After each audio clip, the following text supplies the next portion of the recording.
Hello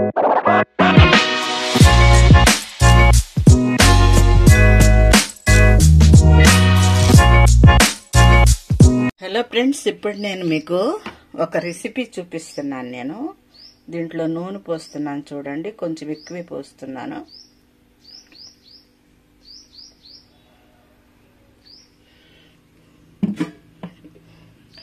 okay, చూసారు కదా.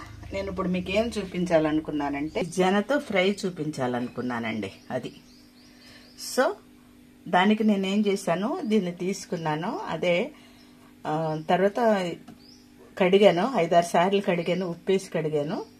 So తర్వాత దీన్ని నీళ్లు బాగా పోవటానికి దీన్ని కింద వేసాను. సో ఇప్పుడు ఆయిల్ అయిపోయింది, చూడండి, కాగిపోయింది.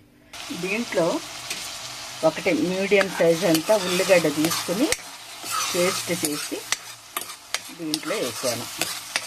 బాగా ఉల్లిగడ్డ వాసన పోయే వరకు మనం దీన్ని వేయించుకుందాం. దీంట్లో కాస్త పసుపు వేస్తున్నా. పసుపు ఫ్రెండ్స్, దీంట్లో కాస్త అల్లం వెల్లుల్లి పేస్ట్. ఎందుకంటే మనకున్న క్వాంటిటీని బట్టి, మళ్ళీ లేదంటే మళ్ళీ అల్లము ఎక్కువైనా వెల్లుల్లి ఎక్కువైనా అదొక లాంటి వాసన. అల్లం ఎక్కువైతే ఇబ్బంది అవుతుంది కదా. వేగిపోతుంది, చూడండి. సో ఫ్రెండ్స్, ఉల్లిగడ్డ బాగా ఏగింది అని అనిపిస్తానికి మనకి అట్లా ఆయిల్ పైకి రావాలి ఎప్పుడైనా సరే.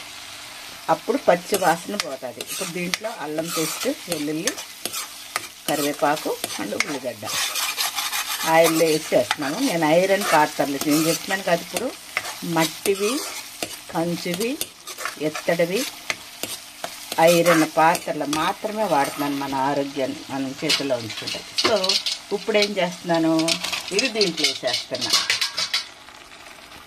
సో దీంట్లో వేసుకొని ఇది నెమ్మదిగా ఇది వేగుతుండే కొద్దీ మనం కొంచెంగా దీన్ని ఇట్లా నొక్కేస్తే వచ్చేస్తుంది. కొంచెం వేగితే అది వచ్చేస్తుంది.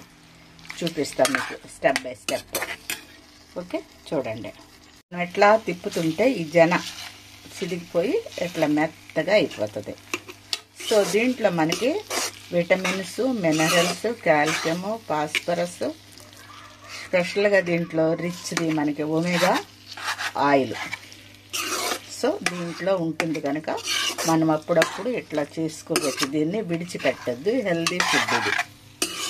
సో ఇట్లా మనం దగ్గరికి అయ్యే వరకు పొడిగా వేయించుకుందాం. ఇప్పుడు దీంట్లో వేగింది కదండి, నేను ఈ ఉప్పు వేస్తున్నాను. ఇదేంటి, రాక్ సాల్ట్. ఉప్పు కారాలు మీరు తినేదాన్ని బట్టి అండి.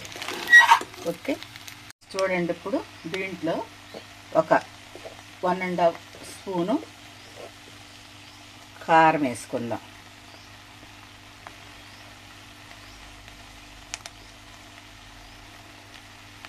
దీన్ని పూర్తిగా కలుపుకుందాం. ఫ్రెండ్స్, ఇందులో ఉప్పు కారం మీరు సరిపడినంత వేసుకోండి, తినే అంత. ఇది అన్నంలోకి బాగోదు, కానీ ఒక కప్పులో పెట్టుకొని స్పూన్ వేసుకొని తింటాకి బాగుంటుంది. ఇది కూడా హెల్దీ ఫుడ్డే కనుక మన డైట్లో చూసుకుందాము. ఇంకోటి ఏంటంటే, నేను ఐరన్ గిన్నెలో వండుతున్నాను కనుక ఇది ఐరన్ కూడా మనకి రిలీజ్ అవుతుంది, ఆరోగ్యాన్ని ఇస్తుంది. నేను ఆయిల్ వేగిన తర్వాత అల్లం వెల్లుల్లితో పాటు నేను కరివేపాకు కూడా చిన్న చిన్న ముక్కలుగా కూడా చేసేసాను.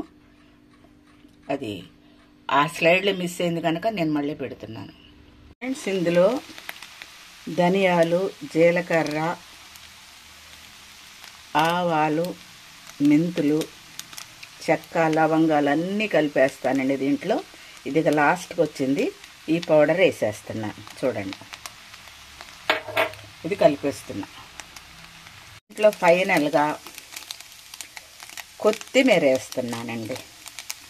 చాలా రుచిగా ఉంది, మంచి స్మెల్ వస్తుంది. ఇప్పుడే తినేయాలన్నంత కోరికగా ఉందండి. హెల్దీ ఫుడ్ కదా ఇది. చూడండి, ఎంతో ఆరోగ్యకరమైన, రుచికరమైన హెల్దీ ఫుడ్ ఈ ఎగ్ ఫ్రై. సో చూసారు కదా ఆయిల్ ఎట్లా ఉంటుందో, చూడండి. చూడండి, ఇట్లా చూడాలి, చూసుకోవాలి ఉడికిందో లేదో. అసలే ఏదన్నా చేసేటప్పుడు వండుతుంటేనే మంచి వాసన వస్తుంది. మనం వండేటప్పుడే కిచెన్లోకి వచ్చేస్తారు, అది గుర్తుపెట్టుకోండి. సో ఇట్లా అప్పుడప్పుడు చేయండి. తిన్న తర్వాత, నేను ఎప్పుడన్నా తిన్న తర్వాత కామెంట్ పెట్టండి. మరి మీకు నచ్చింది అంటాను. నచ్చితే లైక్ చేయండి, షేర్ చేయండి, సబ్స్క్రైబ్ చేయండి. మరి ఒక వీడియోలో మరలా కలుద్దాం. దీన్ని కప్పులో వేసి ఇచ్చేస్తే వాళ్ళు తినేస్తారండి, స్నాక్స్ లాగాను, గుర్తుపెట్టుకోండి.